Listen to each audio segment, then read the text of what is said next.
ഇന്നത്തെ നമ്മുടെ ബ്രേക്ക്ഫാസ്റ്റ് ഗോതമ്പ് ദോശയും തക്കാളി ചട്നിയാണ് കേട്ടോ. അപ്പോൾ അത് എങ്ങനെയാണ് ഉണ്ടാക്കണമെന്ന് നമുക്കൊന്ന് കണ്ടിട്ട് വന്നാലോ.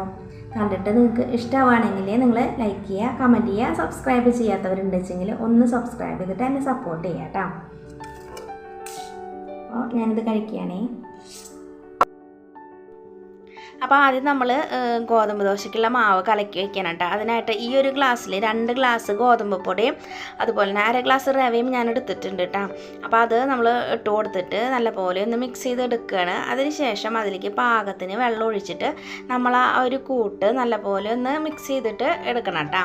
എന്നിട്ടൊരു 5-10 മിനിറ്റ് അതവിടെ റെസ്റ്റ് ചെയ്യാനായിട്ട് വെക്കണം.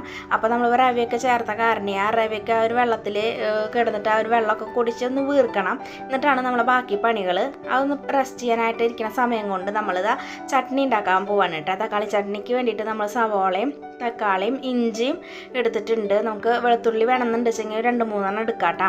അപ്പോൾ നമ്മൾ ആദ്യം ഒരു ചീഞ്ചട്ടിയിലേക്ക് വെളിച്ചെണ്ണ ഒഴിച്ച് ചൂടാവുന്ന സമയത്ത് നമ്മൾ അരിഞ്ഞു വെച്ചിട്ടുള്ള സവോള, അത് നല്ല കേട്ടോ, കുറച്ച് വലുതായാലും കുഴപ്പമൊന്നുമില്ല, നമ്മൾ അരച്ചെടുക്കാനുള്ളതാണ്.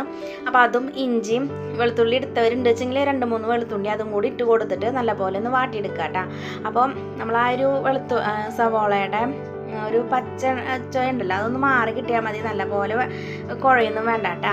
ഒന്ന് വാടി വരുമ്പോൾ നമ്മളതിലേക്ക് തക്കാളി ഇട്ട് കൊടുക്കുക. അപ്പോൾ തക്കാളിൻ്റെ പുളിയാണ് നിങ്ങൾക്ക് ഇഷ്ടം വെച്ചെങ്കിൽ കുറച്ചധികം തക്കാളി ചേർക്കാം. ഇല്ലയെന്നുണ്ടെങ്കിൽ നമ്മുടെ വാളംപുളി ഉണ്ടല്ലോ അതൊരു കഷ്ണം ചേർത്ത് കൊടുക്കുക.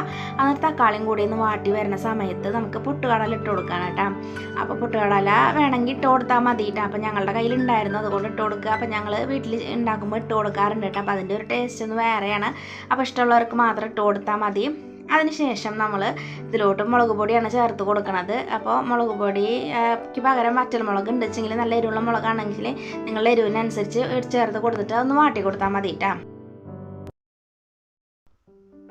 അതിനുശേഷം നമ്മളതിലേക്ക് പാകത്തിന് ഉപ്പും ചേർത്തിട്ട് ഈ ഒരു കൂട്ട് തണുക്കാനായിട്ട് വെക്കുക. തണുത്തതിന് ശേഷം മിക്സിയിൽ നമ്മൾ അധികമൊന്നും വെള്ളമൊന്നും ഇല്ലാണ്ട് നമ്മൾ നല്ലപോലെ അരച്ചെടുക്കുക കേട്ടോ. ഇനി നമ്മൾ ദോശ ഉണ്ടാക്കാനാണ് നോക്കണത്. അപ്പം നമ്മുടെ മാവ് വെള്ളമൊക്കെ കുടിച്ച് നല്ല പരിവായിട്ടിരിക്കുന്നുണ്ടായിരുന്നു. അപ്പോൾ അത് നമ്മൾ മിക്സിയിലെ ജാറിലേക്ക് കുറച്ചും കൂടി വെള്ളം ഒഴിച്ചിട്ട് നല്ല ലൂസ് പരുവത്തിൽ ഒന്ന് അരച്ചെടുക്കുക കേട്ടോ. അതിനുശേഷം ആ ദോശയുടെ പാൻ ചൂടായിട്ട് വരുമ്പോൾ നമ്മൾ ദോശ ചുട്ടെടുക്കുകയാണ് ചെയ്യണത്. ദോശ മാവ് ഒഴിച്ച് കൊടുത്ത് പരത്തി കൊടുത്തതിന് ശേഷം അതിൻ്റെ അരികൊക്കെ ഒന്ന് മൊരിഞ്ഞ് വരുന്ന സമയത്ത് നമ്മൾ മറിച്ചിട്ടിട്ട് ഒന്നും കൂടി ഒന്ന് വേവിച്ചെടുത്തിട്ടാണ് നമ്മൾ ദോശ ചുട്ടെടുക്കുന്നത് കേട്ടോ.